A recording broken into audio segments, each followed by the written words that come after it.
Alright, what's up guys? Today we're gonna do a fuel pump install. I got the fuel pump right here. The part number's right there if you guys want to purchase it yourself. So I'm gonna get tuned on E40 and I need to switch out my fuel pump because I don't want to mess it up. Eventually, if I'm able to, I'm gonna run full E85, so it's just might as well do it right now, you know.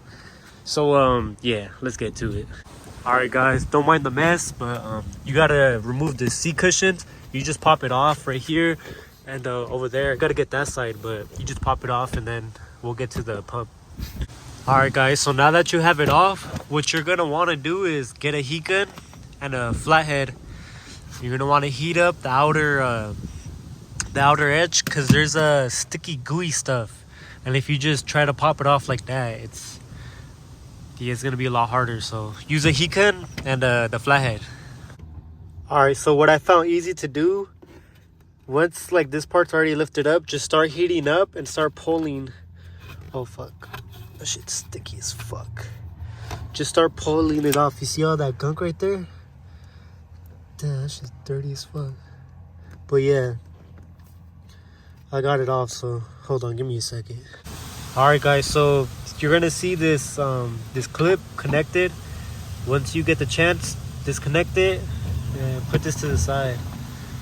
All right guys, so what you're gonna want to do for the clips, the way I did it with two hands, but I can't show you guys because I'm recording. So with your fingers, you're gonna pull this out like that, so this is gonna come out like that, and then with the flathead you're gonna pull this back, and then these clips should just come out. See, that one's out and then that one's out, and then this is when you pull it up right after. Hold on.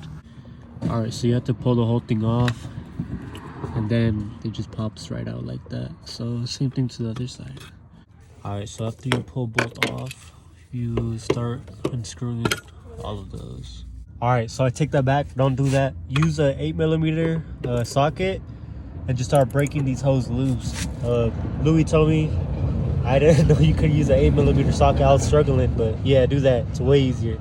All right, so after I took out the last screw, the whole thing just popped up on its own. So now what you guys are gonna want to do, let's just lift this up. Oh fuck, hold on, give me a second. Fuck, how do you tell me motherfuckers record and fucking do this shit? All right, yeah, let me just pull it out. All right guys, don't be like me. I fucking spilled gasoline everywhere. So after you pull it out, you have to be careful. I was struggling to pull it out because I forgot the hose and this big ass thing were connected. So when you're pulling it out, this, you have to do it at an angle, like angle it out so it pops out, and it'll pop out, but disconnect that hose and then we'll get to the fuel pump. All right, so basically there's this little clip right here. Let's pop this out, and that allows this whole top to just come right out. All right, so now what you're gonna want to do is each of these clips on each side, you're gonna want to pop them off so this pops out. All right, so before you pull this out, you have to disconnect this clip right here that's right there. Once you do that, you move this around, and then you can put like a flathead right here and pop this out, and then the whole thing comes out easy.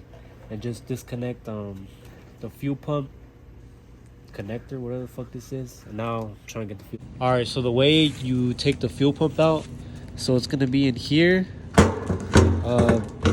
right here. Look, there's this clip right there and right there with the flathead. Just push it out and then pull it out, and it just comes out like that. Careful not to break it because it's super fragile, and if you do that, you gotta buy a whole new unit. New fuel pump should look like it still connects to the OEM harness, so there's no need to, you don't need this. So yeah, it is plug and play. You guys are gonna want to take the white spacer off of the old pump, and then it comes with these two O-rings.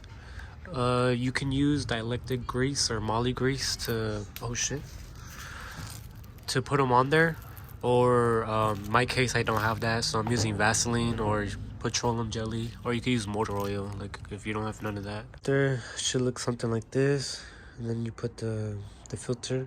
Don't forget to put that little O-ring on after. It should be in the back, but other than that, that's what it looks like. And now you can just put everything back the way it is. I ran into an issue, so this is the fuel pump, the part number is 151220. The one we actually need is 501215, because that one comes with the hooks that the OEM one has. This one didn't, so I'm gonna improvise and use a zip tie.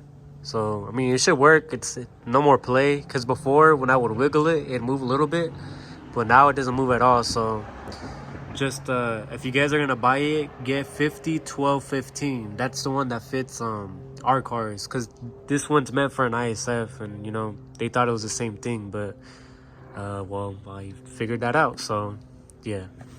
All right, so I finally finished. Put the fuel pump back in, close this up, use the heat gun.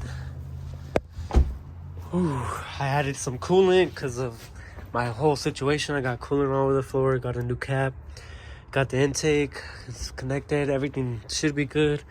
Gonna turn on the car. Haven't turned it on in like, it's only been like maybe 2 days, but fuck, moment of truth.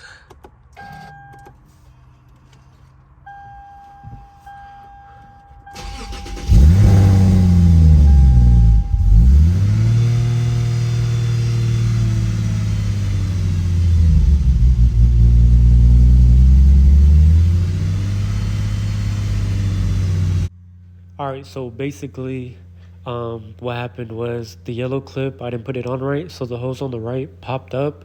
My car turned off, and there was fuel going everywhere. So be careful. Make sure you push it all the way down. Don't be like me at all.